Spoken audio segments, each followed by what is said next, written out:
بسم اللہ الرحمن الرحیم الحمد للہ رب العالمین الرحمن الرحیم مالک یوم الدین والصلاة والسلام علی رسولہ الکریم قال اللہ تبارک و تعالی فی القرآن المجید والفرقان الحمید انا انزلناہ فی لیلۃ مبارکۃ انا کننا منذرین۔ تمام قسم کی تعریفات حمد و ثنا کبریائی بڑائی بزرگی اللہ رب العالمین کے لیے لائق اور زیبا ہے۔ بے شمار درود و سلام ہوں تمام انبیاء کرام پر، خصوصاً میرے اور آپ کے آخری نبی جناب محمد رسول اللہ صلی اللہ علیہ وسلم پر۔ محترم شاہدین اور سامعین، میں نے آپ کے سامنے جو آیت تلاوت کی ہے وہ سورہ دخان کی آیت ہے۔ اس آیت کی تلاوت کرنے کا مقصد یہ بتانا ہے کہ اس آیت سے ایک غلط استدلال یہ کیا جاتا ہے کہ یہ آیت 15 شعبان کی رات یعنی شب برات جو ایک بدعت ہے اس کے تعلق سے نازل ہوئی ہے، جو کہ سراسر غلط ہے۔ آپ تفسیر کی کتابیں اٹھا کے دیکھیے، عربی تفاسیر دیکھیے، اردو تفاسیر میں آپ کو کہیں بھی یہ نہیں ملے گا کہ اس آیت سے مراد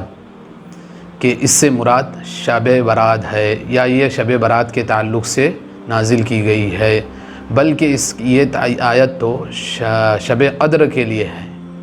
جس طرح اللہ نے فرمایا انا انزلناہ فی لیلۃ القدر، کہ ہم نے اس قرآن کو لیلۃ القدر میں اتارا، تو لیلۃ القدر کو ہی لیلۃ المبارکہ کہا جاتا ہے، اور اللہ تعالیٰ نے اس آیت میں لیلۃ القدر کو لیلۃ المبارکہ کہا ہے۔ انا انزلناہ فی لیلۃ مبارکہ، کہ ہم نے اس قرآن کو مبارک رات میں یعنی لیلۃ القدر جو رمضان میں آخری عشرے میں پائی جاتی ہے۔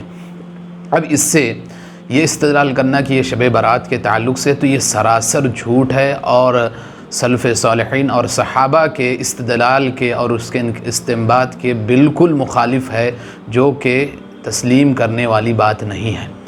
اور شب برات میرے بھائیوں یہ ایک بدعت ہے جو لوگوں نے ایجاد کی ہے۔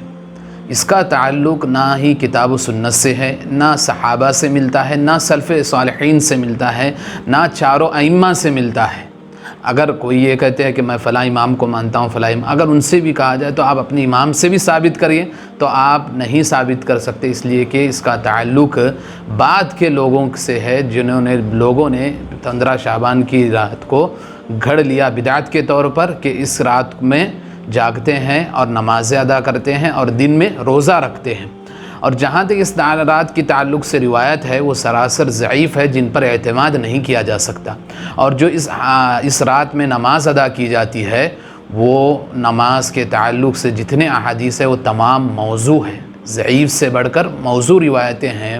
علامہ ابن عثیمین رحمہ اللہ نے فرمایا کہ اس رات سے تعلق سے جو بھی احادیث ہے وہ ضعیف ہے، جن پر اعتماد نہیں کیا جائے گا، اور جو اس رات میں نماز ادا کی جاتی ہے اس کے تعلق سے جو احادیث ہے وہ تو بالکل موضوع ہے۔ تو میرے بھائیوں، ان احادیث پر عمل کرنا سراسر غلط ہے۔ کیوں؟ نبی کریم صلی اللہ علیہ وسلم نے کیا فرمایا؟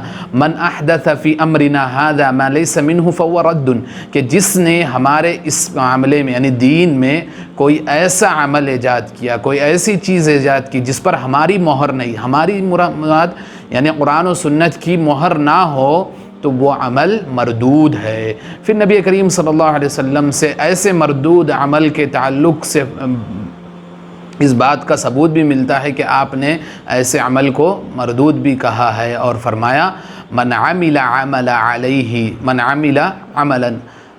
لیس علیہ امرنا فہو رد، کہ جس نے ایسا عمل کیا جس پر ہمارا مہر نہیں ہے، ہماری مہر نہیں ہے، تو وہ بھی عمل مردود ہے۔ تو میرے بھائیوں، شب برات جو ہے یہ لوگوں کی گڑی ہوئی بدعت ہے، اس سے بچنا چاہیے اور لوگوں کو بچانا چاہیے۔ کیوں؟ دیکھیے، جو بھی نیکی اور خیر کا کام ہم کریں گے تو وہ اس وقت ہی نیکی ہوں گی جب تک اس کا ثبوت قرآن حدیث سے ملتا ہو یا صحابہ سے یا سلف صالحین سے ملتا ہو۔ اس کے علاوہ اگر آپ نیکی کے کام پر خیر کے آ کر کوئی کہے کہ نماز پڑھنا اچھی بات ہے، روزہ رکھنا اچھی بات ہے، تو میرے بھائیوں یہاں بات نیکی اور خیر کی نہیں ہے، بلکہ یہاں بات اتباع سنت و کتاب کی آتی ہے۔